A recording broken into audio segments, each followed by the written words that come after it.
Good morning.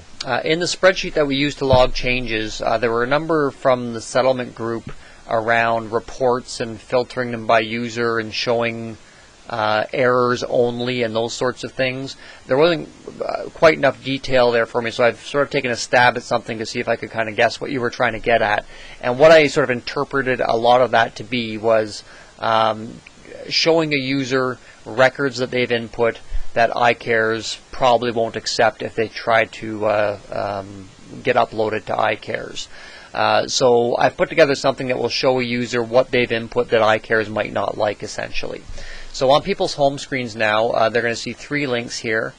One says information and orientation missing information, one says NARS missing information, and one says employment missing information.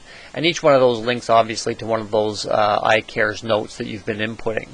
And if I were to just click on one, let's say the NARS one for example, it's going to go through and find all the NARS notes that I have input, I being Greg Lawton, that I have input, so the user that's logged in, and it's going to show me only the ones that it can find what it believes will be errors with.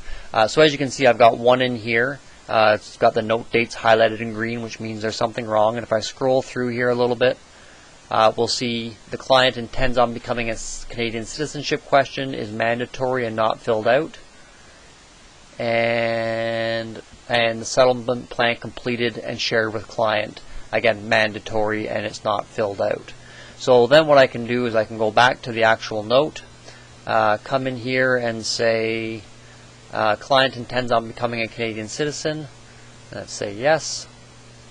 And oops, settlement plan completed and shared with the client. Let's say we did that as well.